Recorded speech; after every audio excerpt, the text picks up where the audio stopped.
Thank you everyone for joining us here today for our webinar, Fathers' Experiences, Eating Disorder Treatment and Recovery in support of Men's Health Week and Carers Week 2024. I'm just going to go through a little bit of housekeeping before we start, and we're just letting a few more people into the lobby there. Into the webinar. So I'd just like to remind you that it is a webinar, so we can't see your screen or hear you. Your team's username may be visible to other panelists and other attendees. So if you want to change your username, if you wish to remain anonymous, and that will come up if you put a question in the Q&A as well. So just to flag that. So please keep in mind that the topics discussed during the webinar today might be challenging for some. If you feel you need to step away at any point, please do so. A recording of the discussion will be made available later in the week, and our support services are available to anyone who might need to talk things through. If you have any questions as we go along, please do feel free to pop them into the Q&A and we'll come to them towards the end of the webinar. You're also welcome to email us after the webinar if you'd prefer, and I'll put up contact details at the end if you'd like to get in touch in that way. To give you an overview of the agenda for today's webinar, we'll firstly be joined by researcher Hazel Sullivan, who will be sharing learnings from a recent research paper looking at fathers' perceptions of their role in the treatment process for daughters with eating disorders. We will then hear from Ken Hayes, who will share a lived experience perspective as a dad to a daughter who's been challenged by anorexia for a number of years.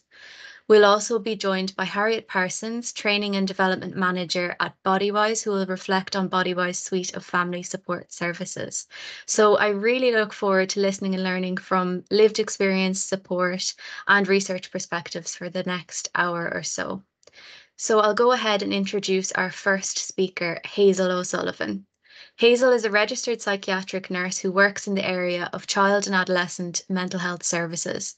Having worked in a continuing care setting for adults with enduring mental health issues previously, she is a Kirkus Scholar and graduated from University College Cork with a Bachelor Honours in 2017 and was the recipient of the H.H. Stewart Model for Psychiatric Nursing in October 2017.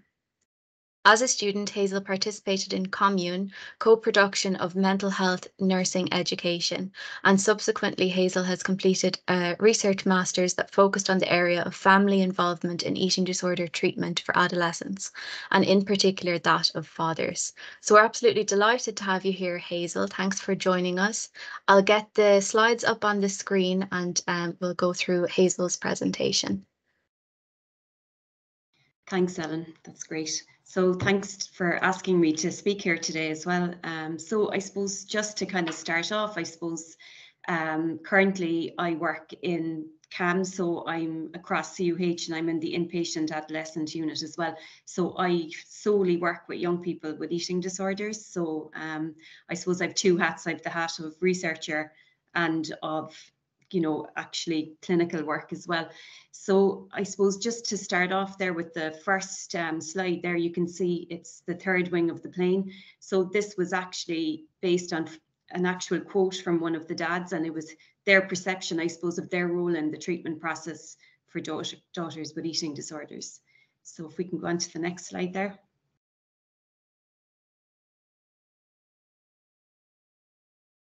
So I suppose the background to the research is like the first thing that we actually looked at is, what are eating disorders? Why is this important? And why do we need to, focus on this? So I suppose, look, we know that they're complex, they're multifaceted, they affect both physical and mental health and well-being. I suppose one of the interesting things is that people have a tendency to view eating disorders as a physical illness when we know that, they may end up with physical complications, but it is very much a mental health illness. So they're also associated with an increased risk of death and reduced quality of life. And a diagnosis is specifically associated with a higher mortality rate.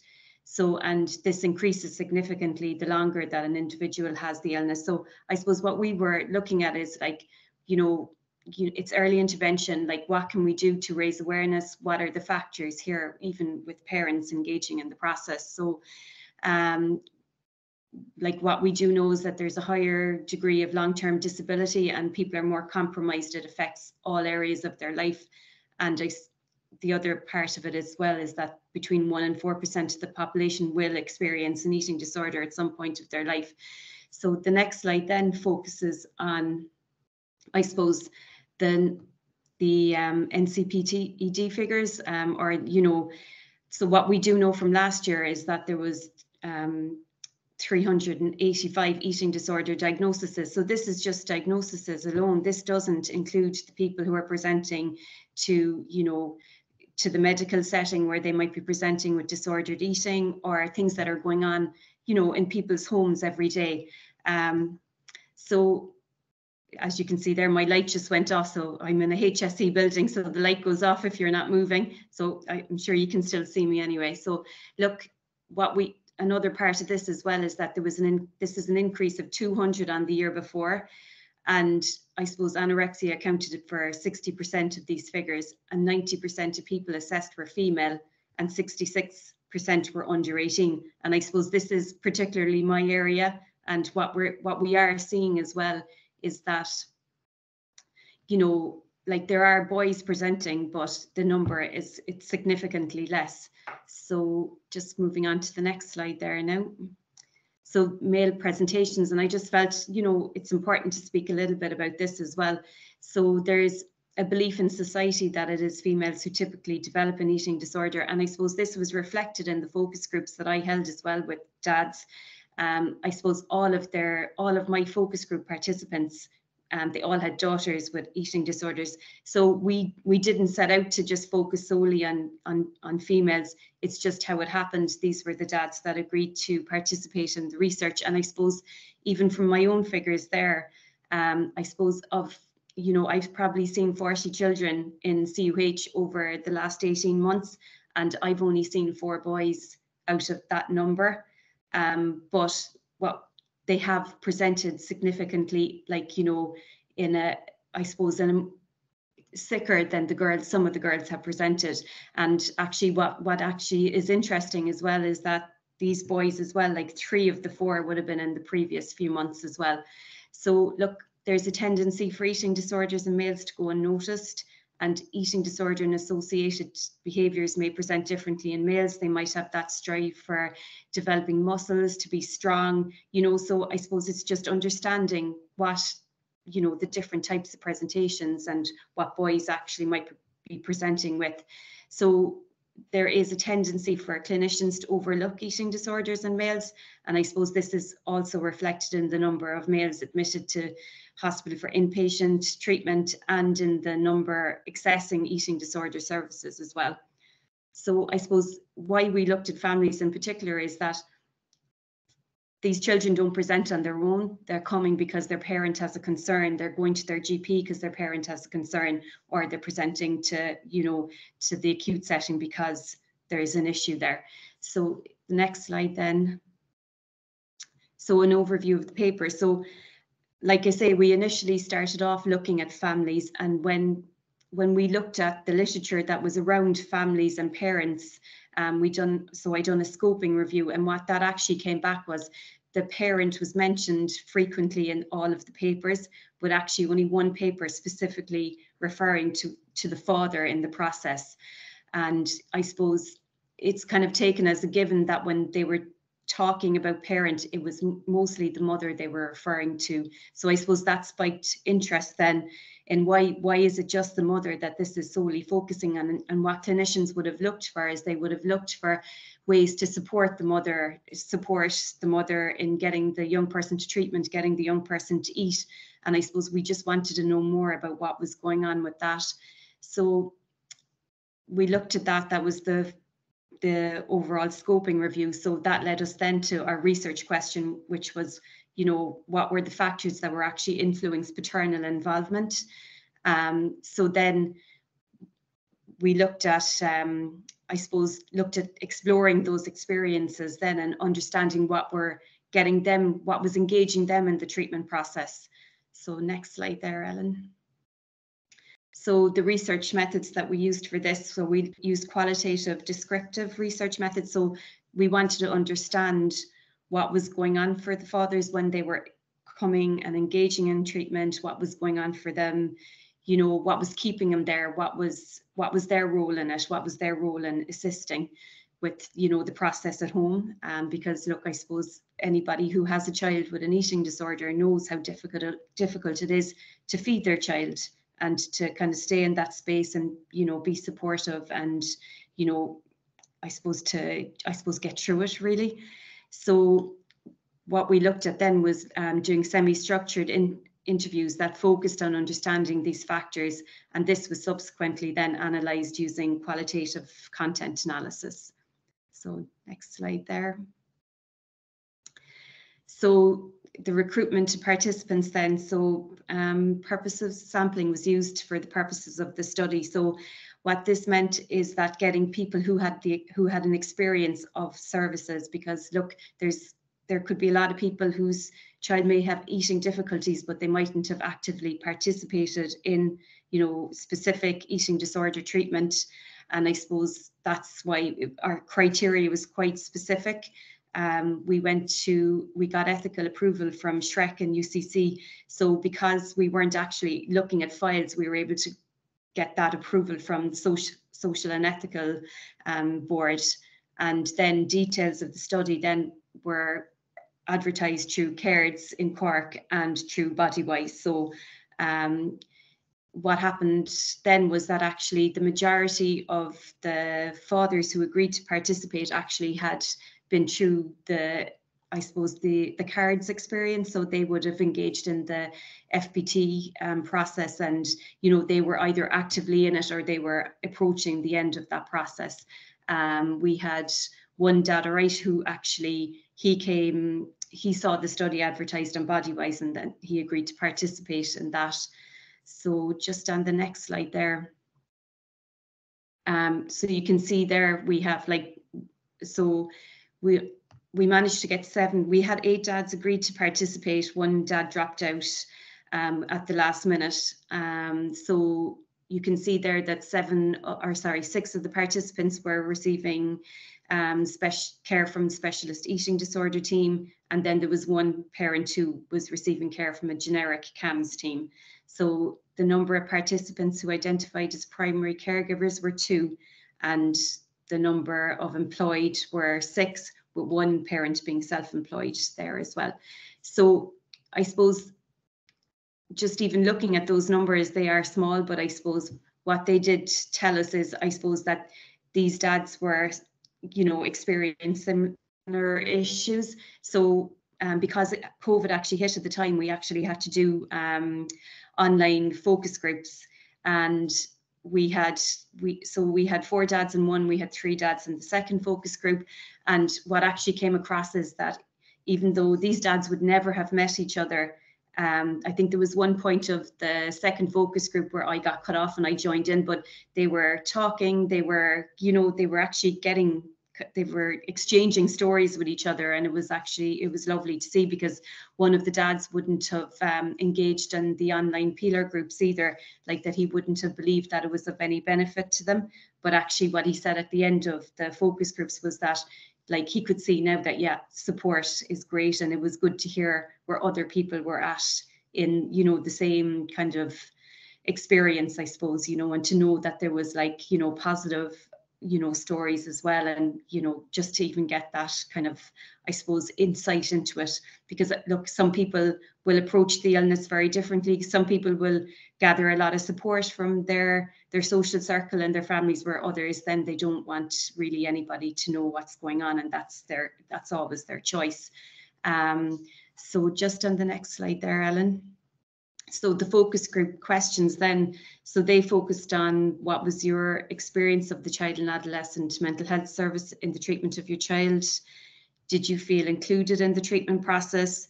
Did you feel informed with a good understanding about the treatment process? And what were the factors that were present that encouraged your involvement? What factors presented as a barrier to your involvement?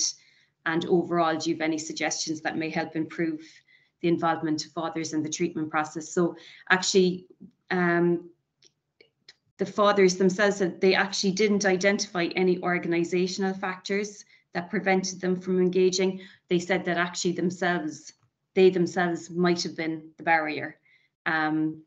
And I suppose overall they all felt included in the process. I think one dad did say, all right, that he felt overwhelmed by the amount of information that was given from, you know, his weekly meetings with the specialist eating disorder team, that sometimes it was just, you know, just even being able to cherry pick and pick those little bits of, you know, those nuggets of gold is what he called them, and being able to use them then when they were having a difficult situation at home. You know, he found them, you know, I suppose probably more beneficial than the reams of papers or the emails. So overall, like, everybody felt, you know, very involved. So the next slide there then. So the study findings, so the fathers, they understood the importance of the whole family working together. So I suppose what the literature is telling us is that when both parents are involved, and especially when the more the fathers attend FBT sessions, you know, it's correlated with a higher rate of recovery. But what they also said is that they viewed mothers as taking the more central role, with themselves on the periphery of the process. And there is a hierarchy in the family where it would be the mother and the daughter, and then the mother would tell the father what was going on. And, you know, that when they were in sessions, that it would be mostly the mother and the daughter who would give the information over the course of the hour. And then it would be, you know, the clinician would turn to them and say, look, how are you getting on with this? And they, like, so they always felt included, but felt that the mother was best placed to, you know, give a handover, I suppose, of what had happened in the previous week.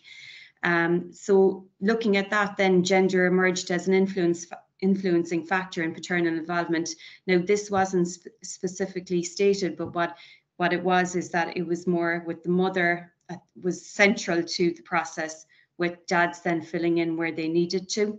So, and like, I suppose, just to be clear as well, this is just from this cohort of people that I was speaking with as well. So, you know, obviously, every family is different, but mothers primarily took responsibility for the child with the eating disorder, with fathers providing secondary support. So in that, then we had two fathers who would have been primary caretakers, but it would have still been the mother who was seen as the confidant, and the mother would have been the one that the child would have turned to. But obviously fathers, as the process went on, that they were able to kind of get more involved, and they understood that, you know, they were trying to step up, I suppose, and see what they could do. So just moving on to the next slide. So I suppose these are just some of the, like, so one dad described it as no one place for one person to go alone. And I suppose, like, what the study kind of identified is that it is very much you know, a family effort. It's very much everybody being on the same page. And I suppose, like, what, you know, we can see is that when parents are united and they're, you know, able to work together, it helps reduce those eating disorder behaviors, and helps, you know, reduce the ability of the eating disorder to split and to, you know, gain, I suppose, a bit of strength and power in the family setting as well. So the husband and wife have to club together to get this across the line. Mum takes center stage. So again, participants were involved in the weekly sessions, but viewed mothers and daughters as doing the majority of the talking. And then we're not as in touch with our children. So I suppose what that was a particular reference to was that, and I suppose there's a study there from 2022 where they identified that sometimes parents can see that there's eating disorder behaviours up to 9 months before they might approach services, or where they might seek help. And what this actually was aligning with what dads were saying in the focus groups, is that they felt that, oh, is it a teenage thing? Is my child moving away from me? Like, you know, that they might have been avoiding the weekly takeaway, that they were kind of a lot more subdued and isolating themselves. And there was like these subtle, you know, kind of hints that things weren't okay. And I suppose that they would have felt that they didn't have the confidence to kind of say, well, oh, is this a teenage thing, or is there actually something else going on? And I suppose looking back in hindsight, they were able to say that there was actually signs there, you know, for a few months previous to, you know, kind of understanding that there was an issue. And I think that's you know, very important there. So just the next slide there, Ellen. So I suppose implications for practice and the role of mental health nurses. So look, you know, nurses have a critical role to play in supporting paternal involvement in the treatment process. What we also know as well is that, like, look, without a therapeutic alliance or a therapeutic relationship, you know, if you don't have that foundation, it's going to be very difficult to, you know, to support any family. And you know, I can really see that, you know, because working in two very different settings, one where you have a child in for medical stabilization, where parents are coming in, they're in shock, you know, they're sometimes they're blindsided by the fact that they've ended up in, you know, in a medical setting, you know, with their child having issues, or they mightn't accept that, you know, that this is an eating disorder. And then on the other side, then you have the inpatient unit where, you know, they've gone through those stages and they've, you know, there's more of an acceptance there. And obviously it's not where anybody wants to be, but, you know, so you're kind of gauging where parents and families are at and what the level of support that they need. And I suppose one of the things that dads did say in the focus groups is that, you know, it was a case of, in their own heads, it was like, why can't my child just eat? Why can't they just, you know, pick up the food? Why can't they just eat? When, look, we know that it's not as simple as that, you know, and it's very much separating out the illness from the young person. It's, you know, and understanding those cognitive changes of, you know, especially, you know, if the child is quite underweight, and, you know, being able to help, you know, kind of, I suppose, bring that piece of understanding to parents as well. And so I suppose you're going in and you're trying to gauge what is it that, you know, this family needs and how can we support them without scaring them off, you know, as well at the same time.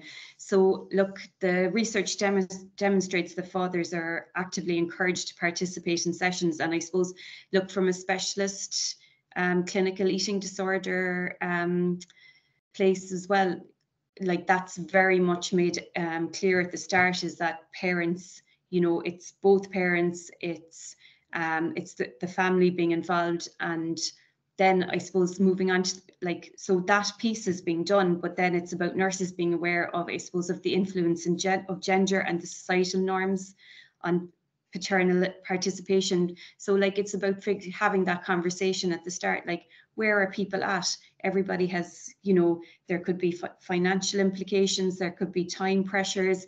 And I suppose it's about figuring out with the family, sitting down and having that transparent conversation about who can do what, where can you make changes, how can the service support families, and that as well. You know, like for me now, it might be a case of that I might meet parents later in the evening, like that they would actually come in at 6:30 or 7 o'clock rather than doing that 11 o'clock on a Monday morning appointment, you know. So I think it's just being aware of things like that, and, you know, being able to meet people where you can, you know. So just the next slide there, Ellen, thanks. So then we have, again, the identification of the differing parental roles at the initial assessment, and just even understanding who can, you know, like, I suppose, look, with FBT as well, it's 3 meals, 3 snacks, it can be quite onerous, but it's about, you know, making sure that you know, that this isn't all one person in the family sitting down doing all of this, that, you know, both parents can sit and they can, you know, kind of figure out where they can support each other.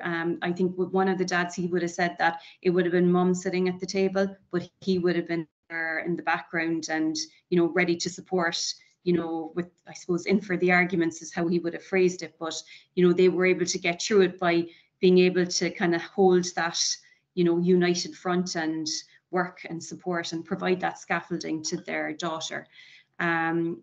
So outlining the necessity and expectations that both parents will attend all sessions. Again, that can be difficult, but then it's just trying to, you know, kind of be aware of, you know, commitments and being able to, you know, I suppose, do a later appointment if you can, you know. So then you've got clearer dialogue regarding equal participation, and nurses need to be aware of their own role in sharing information and corresponding equally with both parents. So I suppose what that is in reference to as well is that there's a tendency in services, if anybody knows any differently now tell me, but that it'll be the mom who's always contacted first. It'll be the, you know, when, like, I see it in the inpatient unit, I see it in the medical setting, that when the phone needs to be picked up, it'll be mum who'll be called, or it'll be what time will mum be in, or the emails, like even sending the ICP, like the individualized care plan for the inpatient setting, it'll be, oh, mum will be in at this time, we can give it to her then. So I suppose it's just about kind of like understanding that there's both parents, and being sharing that information equally. And then, so Ellen, the next slide then, so look, that's it from me anyway. So look, if any questions, I'm happy to answer them anyway, but thanks very much.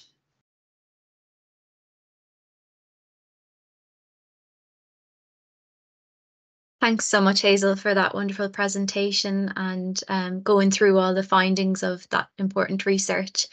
If anyone has any questions for Hazel, please do pop them into the Q&A and we'll come to them towards the end of the webinar. So for now, we're going to continue on with today's webinar, and we're going to move over to our next speaker, which is Ken Hayes, who will be speaking from a lived experience perspective as a carer. Ken is husband to Maura and dad of two daughters aged 23 and 21.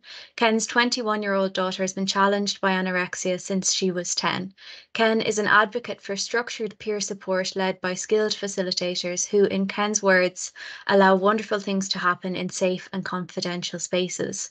Ken will later be joined by Harriet Parsons, Training and Development Manager with Bodywhys, who facilitates our suite of family support services. So thank you so much for being here today, Ken, and we'll hand over to you, if that's okay. Thanks, Ellen. It's wonderful to be here.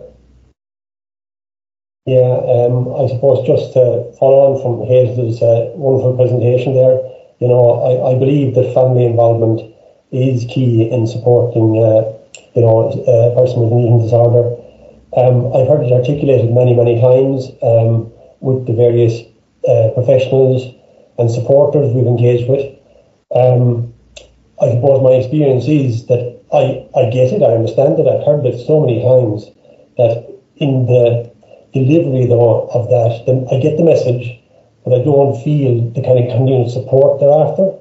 So I really understand what Hazel is saying and what the other questioner is saying, that we are integral to supporting our people with eating disorders. Yet I don't feel supported, in the way to kind of continue that. I feel a bit kind of left out. Certainly unlistened to sometimes, unfortunately. It's like, we want your views, and in the moment, that's great. And I feel we listen to sometimes, and some of the people are so good and so understanding and so professional. However, it's after the fact then, when you have to go home and run the marathon the following day and run another marathon the following day, that there's a bit of a disconnect there for me. I really believe family involvement is really important. Just sometimes, it feels like the delivery of the support that's necessary for us to continue to support our people is a little patchy, so we say, So that's one thing. And I suppose as a dad, then there's this other dynamic, I think, that Hazel, expressed very well there. It's somewhat difficult to get involved in this space, talking about, I suppose, the things that really matter in life, and feelings, emotions, and in the case of anorexia, it's life or death stuff, really. And I guess sometimes dads and males are not that well set up to talk about that, and it's easier to stand back and let the women get on with it. So, I think it's even interesting sometimes, if there isn't a woman in the group, well, then the fellas, I think as Hazel said, they really have much choice. I start talking to the guys around me, and we maybe engage in a meaningful conversation, but it's like I'd be forced to do it almost. So there is that kind of reticence or inertia or something in there that's it's really, I suppose, a challenging space for me as a dad to get into. And I have found it articulated so many places, but I suppose what really was a revelation, I think, as Ellen was saying in the intro, the peer support is just unbelievable. I didn't always think like that. I think my wife Maura participated in some Harriet groups, Pillar and so forth, and I'm a little slow to come to the table. However, once I've figured it out and started participating, it's a revelation, And the one thing I would say is that there's very few fellas involved, very few dads, and I guess maybe, if you can see it, you can be it and do it, and there is an element of role modelling and so forth. So, I definitely support from Bodywhys, Care Ireland, Jenny Langley, and, other trusted places, that I feel safe. I found that very, very helpful. I guess, that theme of being listened to, I've mentioned that. Another one that, what's really big for me anyway, is fear. I'm searching for the right answer. Even coming on this webinar this morning, I was always drawn to, it isn't so much how I feel, it isn't so much what's going on, what's helpful or unhelpful, it's like what's the right thing to say. And I find that very unhelpful. I'm drawn to it, but I find it very unhelpful instead of, trying to get into the more, I suppose, nuanced, important, really meaningful stuff, what can be helpful in these situations. So, it's a work in progress, but that fear is huge, and I guess fear of the future, and I suppose looking in the direction of the past, like trying to stay in the present and be helpful here and now is a real challenge for me anyway. And trying to maintain relationships as well is another big theme for me. It's relationship with the supporters, with family, building them, maintaining them, developing a sense of empathy. I find that has been revelation to me, and I guess through Harriet's group and other places, it's really obvious to me that building relationships and maintaining them is really important. However, again, I find a disconnect there sometimes, that even though I think we as a family succeed in developing empathy and building relationships, the joy and beauty of that is somewhat diminished by what happens thereafter, that I guess I don't feel again supported, a bit like, we want you involved, but after the fact then there's no support to stay involved, or just the actions, it's kind of words, aren't followed up by actions. So again, that, like, I get it that the people involved in provision of support to our family are under a hell of a lot of pressure. Eaton's Army services are really under-resourced, underfunded, recruitment, retention, training, you name it. Everything is just not really what it should be. And I get it that everyone providing support to us is under pressure. However, it seems to me, or it feels to me, that it's not recognised the really incredible pressure our family are under. And not just my family, when I log in any day to the Care Ireland WhatsApp group, it is just incredible. You can feel it, the pressure, the immense stress people are under.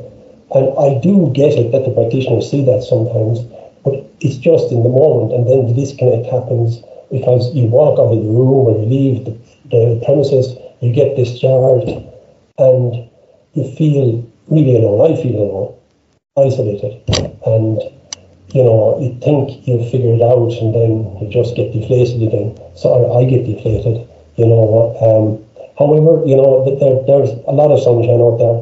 I think Hazel referred to nuggets there, and they are just wonderful. They do really mean a heck of a lot. I mean, I think the best example I would have is that without those nuggets, without some of the skills and tools and techniques and awakenings that Harriet and others have given us, I think my life would be constant conflict and confrontation and being totally unhelpful to myself and everyone else. So, there is a lot of sunshine up there. Sometimes it's a little challenging, but certainly, we have had some fantastic people in our lives, and we have got and received some fantastic help. I don't know is it ever going to be otherwise with regard to dads. I do think that, the moms, I guess, seem to me maybe better placed, as primary caregiver, and I guess somebody has to lead the team, and having all chiefs and Indians is much good. So I think that my role as, supporting others, I do see it that way. I think as Hazel outlined, the dad she interacted with and interviewed, I think it is helpful though if we could perhaps have more dads involved and maybe a little bit more equal sharing of the load, even though I do know there's very much a divergence between my view and my wife's view, Maura's view. We have these hugely divergent views. We generally find some way of coming back together in order to kind of put what's important at the centre, supporting ourselves, our family, supporting our daughter with Eaton's order, and not losing sight of that big picture, that there is more to life than just Eaton's order.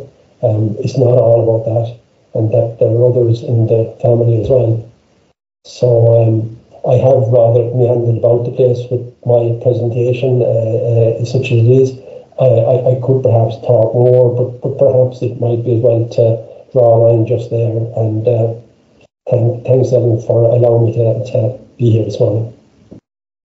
Thanks so much for being here, Ken. So I think now is a good time, I suppose, to jump over to yourself, Harriet, and then we can have a little bit of a discussion between everyone, if anything comes up after.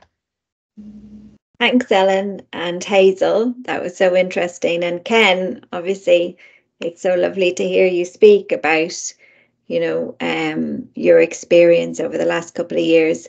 I suppose, what can I say about dads? When we have dads in the group, it's fantastic. I always say that once you get the dads on board, the group can become alive. They really, get it, and they really go, wholeheartedly, I suppose, trying to learn once you have them. And so I absolutely agree that having more dads in the groups is, something that we always want. I think that I think that the whole kind of ethos behind the family-based treatment is the idea of bringing together the parents, the mums and the dads together so that they join together. And I think that, as Hazel has said in the research would support that idea that when dads are involved, that people, that there are higher rates of recovery, I think is what you said. And I think that when you see, on Pillar, say, for example, and you have all the screens there and you see two together, and it's an amazing experience to see them nodding along and then see them chatting and see them agreeing and seeing them paying attention and seeing them together learning the ways to support their child at the same time, together, and to be able to provide support so that they can do what's required of them in terms of treatment. It's so important. And I suppose when COVID happened and we took our services online, it kind of enabled us then to think through how to provide more structured support for families. So in the main, it is mums and dads. And so that it wasn't just a kind of once-off support, which we've heard from Ken, it's great in the moment, but then what? And I suppose the family support package is about trying to provide an ongoing support so that people, they come and they learn, and then they can come and gain support. and then they can come and do the New Maudsley Carer Skills workshop series, and they can learn more, but it doesn't stop there. I suppose the idea is that we have something that is ongoing in terms of support. I'm interested really to have, and maybe it's not for here, Ken, maybe it's for us outside of this, to think about, you know, what will address that feeling of, you know, of being unsupported once you're finished in the group or in the appointment or whatever. I wonder what that feeling is. And you spoke about the fear of coming on here and the fear of, you know, what's the right thing to say. And I think probably a lot of that feeling of not being supported is the fear of, you know, what am I going to do? Am I going to do the right thing? Am I going to say the wrong thing? How am I going to do this? And I think that if we can try and reduce that fear, and, you know, as you can have experienced, learning the skills so that when you come up against a problem, you have some way, some framework for thinking about how am I going to solve this. I suppose that's part of that. But I think we do need to have that discussion around providing a sense of holding, a sense of security and safety so that you do feel supported on an ongoing basis as well. Yeah, I think it's interesting as well. At the moment, we have a Maudsley Carers group going on at the moment, and there are 4 dads in it. And that's the most dads we've ever had in one group. So maybe there is some kind of change happening. Maybe we are going to start to see more dads coming in and taking up their role, because they have such an important role. You know, they've such an important role both for the child but also for the mum. You know, it's very difficult to support someone with an eating disorder on your own. You do need that backup. You do need that strong double voice, because the eating disorder just absolutely loves to divide and conquer. It loves to undermine the authority of, you know, of the parent. So it's so important to have as much strength in that parental voice as possible. So I hope that is a kind of indication of some kind of change happening. But I think that it also comes down to us, and for us to remember the dads, and for us to remember how do we include dads. And I love that idea, Hazel, you know, that you might have the appointment at a different time to facilitate dads feeling that they are being taken into account, and that they feel that they are such an important part of it, that they're not just there to support the mums, that they're there also because they play an important role in treatment and recovery. So I think it's lots of food for thought for us all. Thank you, Ken. Thank you, Hazel. Thanks so much, Harriet. I suppose we have a bit of time now. I could share our dad's animation, Kate's dad animation, just to have a look, and then we can move on to the Q&A after that. So if anyone has any questions, please do pop them into the Q&A and we'll come to them after this short video. This is a story about my daughter, Kate, and how she developed an eating disorder. Kate had always been happy and outgoing. We had never had a moment's trouble from her. Kate always loved her birthday. But as she approached 16, her mother and I noticed that she wasn't excited about it. She spent most evenings in her room. Kate was always a hard worker, and because she was in 5th year, we put it down to that. Until we got the call from her school. Her guidance counsellor told us Kate seemed withdrawn, pale, tired, and looked unwell. We found out that Kate had stopped having lunch with her friends and didn't hang out with them, and that her boyfriend had broken up with her. We were shocked. Kate told us everything was fine, and that the breakup had been upsetting, but studying was a good distraction. When we mentioned her weight loss and that she wasn't eating lunch, she told us not to be silly. She was just being healthy. Her mother got upset and said she wanted Kate to go to the GP. Kate agreed, but I knew she wasn't keen on it. The GP appointment went okay. Kate's weight was down, but she wasn't underweight and her bloods were fine. I was relieved. Kate promised to eat more and to not work so hard. Her mother was still worried, but I told her if the GP was really concerned, she'd have told us. The following weeks were stressful. Kate's mother was watching everything. Every dinner there was a row. One evening I came home to shouting and screaming, and Kate had locked herself in her room. Her mother had accidentally walked in on Kate and saw how much weight she had lost. We planned another trip to the GP. The GP was concerned. Kate was now unwell and said she may be developing an eating disorder. She made a referral to the Child and Adolescent Mental Health Service, CAMS. That was a big shock. I went into full-on fix-it dad mode. I would make sure Kate ate everything put in front of her. There was going to be no messing. She was sick and I knew how to make her better. None of this silly diet stuff.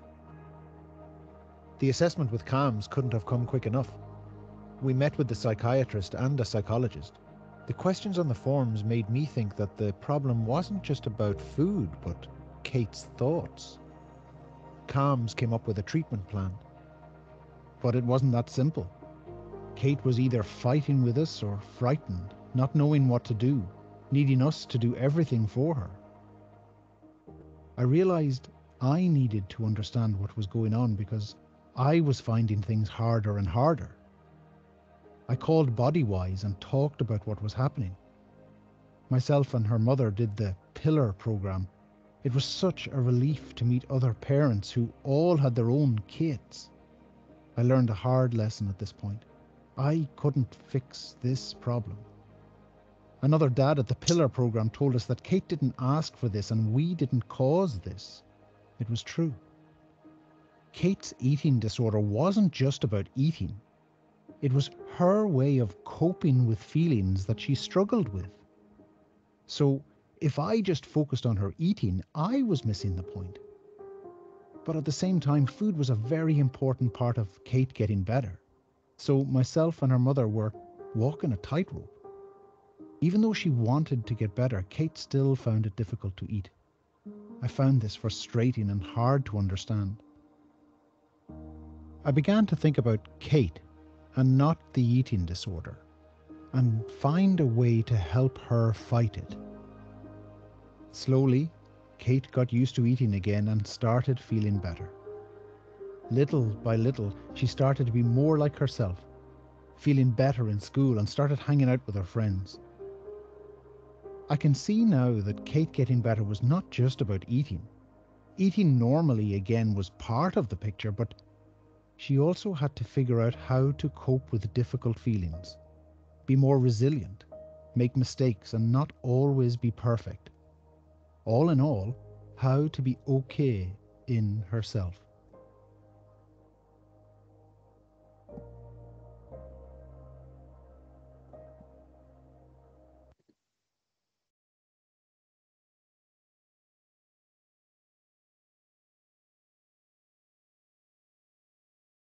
So that was a video that we had put together a couple of years ago about a father's perspective when his daughter developed an eating disorder. I don't see any questions. Oh, I have a few questions here. Okay. So a question for Ken, please. Thank you for speaking today. Your daughter, I understand, was a child with an eating disorder and is now an adult. My daughter is 19 and we find it really difficult to break through the barrier with healthcare professionals as she is an adult. Our daughter wants us to be involved, thankfully, but the medical professionals will only deal with our daughter, and she finds it challenging to take it all in and needs and wants one of us with her and getting the information, not necessarily attending sessions, but knowing what's going on. Have you experienced this since your daughter became an adult? And any ideas how to get the health professionals? Many thanks, Mike. Yes, Ellen, that sounds familiar. Yeah, I suppose when our daughter became an adult, it's as your listener describes there, and the communication is really challenging. and it pretty much became a one-way communication. So Maura and I decided that, again, build relations, maintain relationships. It seems one-sided, but we decided we would communicate, and if nothing came back, well, so be it. At least the team who were supporting our daughter were aware of our views, and hopefully that would be helpful. The information was extremely limited coming the other way, and the only thing I suppose that we found helpful was periodic in-person meetings where the whole myself, my daughter and Maura would be present. So that, I suppose, did bridge the gap a little bit, but we did find it very challenging, very frustrating that communication is only one way, and we felt more than a bit unheard, and that our views had no value. And I found that difficult. I believe that we have a lot to bring to the table, and it doesn't feel very nice when you're not listened to. So I really do empathise with that person, that they're finding that challenge that we found. It is a really, really difficult one. We did a really powerful role model. It was with the wonderful Jill Todd, who was part of, I think, the Mausley team in London at one point. She did a workshop in Dublin with us some year or two ago, and it was the most extraordinary thing. She did a role modelling session whereby we had to pair off, and you had to not listen to someone. So somebody was speaking, generally not listening, and the power was incredible. So not being listened to is such a powerful thing. It was just incredible, that session. So I really do empathise with that person, and hope they can navigate it and just at least have one-way communication.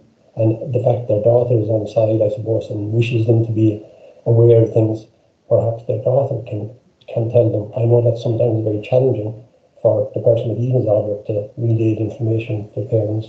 However, it can be very helpful if they can do that. Thanks so much, Ken. I wonder, Harriet or Hazel, would you have anything to add to that question? Just from my perspective, I suppose, because with CAMHS, it's very much a family, kind of, you communicate with, whoever is involved. I did have a young person who recently transitioned over to the adult services, and it was a difficult transition because I suppose they had only recently come to CAMHS services, and then having to make that, kind of transition over to where their child is an adult and who very much needed their support. It was difficult, but I suppose what we done was, look, we expressed the concern to the team that was picking up care for this young person, and I know I would have talked with her as well prior to her, turning 18, and it was very much, letting her know that she has the right to bring her parents along, and that they're there to advocate for her, and to, because everybody has a right to have an advocate, whether it's a family member or whether it's a friend, to be able to communicate with services, so I suppose, look, it's about, differing teams will have differing approaches, but I suppose it's just kind of setting that out from the start that, look, you do want to be involved, and that, that this young person does need that support and scaffolding as well. Yeah, I would totally agree as well. I would say it's not at all helpful for the health professionals to only deal with your daughter. I suppose what I've heard from the groups is that what we know about, the mindset of a person with an eating disorder is that often they find it difficult to take in the information at an appointment, and so they need somebody else there who's listening and who can remember what's being said. And, once she gives permission, that should be able to happen. And all of the guidelines on eating disorder treatment would promote the inclusion of family, Mike. So I think it is about just being really clear that, like Hazel has said, that your daughter requests that you are there with her. Obviously not for like for the therapy session or whatever, but for the meetings and some of the more practical things, I would definitely say that. And then the other thing, I would reiterate what Ken said, that we know from lots of the other parents on the group that who have adult children, that they will often write to the health professionals, filling them in on important things that they think they need to know without the expectation of hearing back, but they just pass the information along. And that can also happen. But that happens more where the person hasn't given consent for any communication. But it sounds like your daughter totally wants you to be involved. So I would just be very, clear that that needs to happen for her. Thanks so much, everyone. And Ken has said Michael has said thank you in the comments, Ken. So next question is, how can friends and colleagues of dads who are going through this support them? So if anyone has any thoughts on that. Well, funny enough, I can say something on that if you want, Ellen. I think, not everyone has the kind of the understanding or the skill set, to get in deep into eating disorder, language, territory, whatever understanding and all that. However, there's a lot more to supporting someone than having real in-depth discussions around eating disorder, and be it, sport or just going for a pint, meeting for a coffee, and just a genuine, I suppose, asking how someone is. It actually, it can mean a hell of a lot. And it opens the door for me to say, well, jeepers, things are okay, they're not okay, and say as much as I want to say. But if the person on the other side really means it, how are you? Well, it's really wonderful. So just a simple, it's not simple, something as wonderful as that, just engaging with someone and meaning it, asking them how they are, and really meaning, and just waiting to hear the answer. Just stop them there. How are you? Leave it open. Open that door. Let someone walk through if they want to walk through. Let them run away if they want to run away. But I find that wonderful. And, there's generally somebody in most of our lives, thankfully, who can open that door. Then it's a question of what am I going to do? So anyway, that's my view. I think that's a lovely thought, Ken, to leave the door kind of open so the person feels they have the space to share what they want to share. Great. Anyone else? Anything to say on that? Okay. We don't have any other... Oh, I have another post coming through. Yeah, Harriet, that would be good if you want to go through the family supports. Yeah, so maybe just to be clear for everybody around what our family supports are, from start to finish, I suppose, the everyday supports are there, like the email support is there and our helpline is there, and there's a callback service on the helpline as well. So if you call out of hours, somebody can give you a call back. In terms of specific family supports, we have the Pillar program. So that all of our services are free. And the Pillar program is a 4-week, so one evening a week for 4 weeks, family support program where we include knowledge and education, psychoeducation around what an eating disorder is and the mindset of a person with an eating disorder.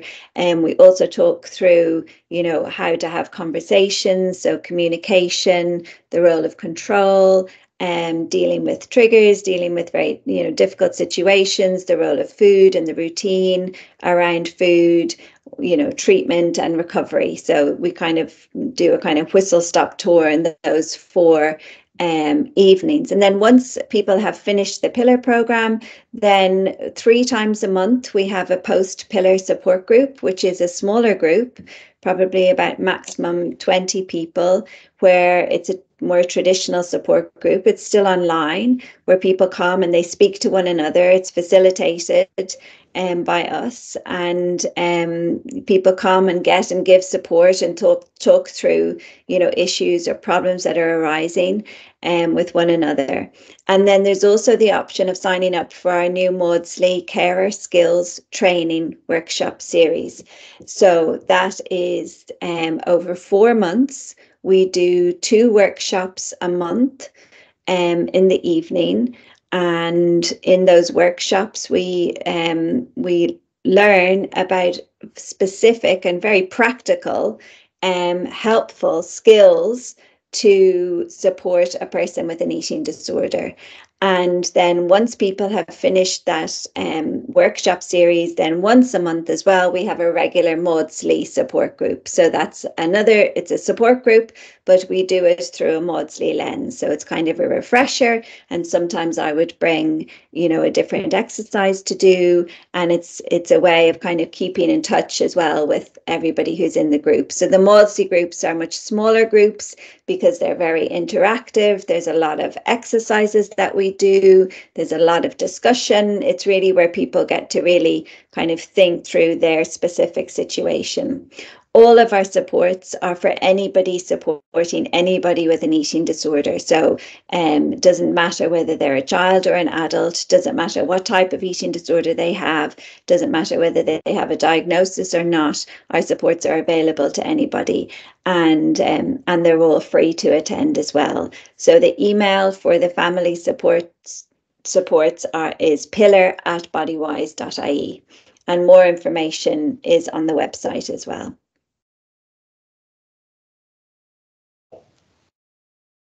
Thanks so much, Harriet. That's great. So I suppose, Ellen, I have one final thing I might say, if I have a minute, Ellen, please. You do, yeah. Work away, Ken. Just in relation to, I suppose, Hazel's presentation and, involvement, engagement of dads, and perhaps not just dads. I think everyone in the eating disorder space is well aware of Mary Butler's contribution in prime time. And, I'm slow to say something about it, but, the way it feels to me is it was really disempowering. It was really, there is no problem here, and it was really the message I took: I'm to blame, it's my fault, there's no problem, what's the big deal here, we did lovely, just made plenty of services. And I really feel that lack of awareness is just so disrespectful, so unhelpful, and it really, really upset and made, I think, the whole eating disorder community so angry, and it deserves a mention. I hope that can change. I really do. It deserves to change. The people with eating disorders deserve it. The supporters and family and the healthcare professionals involved in providing wonderful help to us, they deserve better than this, as do we, as do our people with eating disorders. And it is, frankly, just not acceptable, that type of behaviour. So, anyway, you can say I'm a little animated. It was wrong and should be called out. So, I also know there's a wonderful group on the Care Ireland, pretty much all mums. I don't know if there's a fellow in it or a dad, but they are really advocating very strongly to try and change this. And, I hope it will work out, and I hope they can affect change. So anyway, thank you, Evan. Thank you for the time to say that. Thanks so much, Ken. And thanks, Harriet and Hazel, for being here today as well. It's been a really, really insightful webinar and lots of food for thought, as you say. So that brings us to the end of the webinar today. We'd like to thank everyone who joined today, and the webinar will also be available as a recording later in the week as well. So I had our support services up on the screen there, so I will reshare them just as we finish. If anyone would like to get in touch or has any questions that they weren't able to raise today, or if you're watching the recording back and you have any questions, please do get in touch with our support services. They're available to anyone who has any questions. So thanks again, and we look forward to welcoming you onto another Bodywhys webinar soon. Thanks, everyone. Thanks, Marion. Take care. Thank you. Bye. Bye.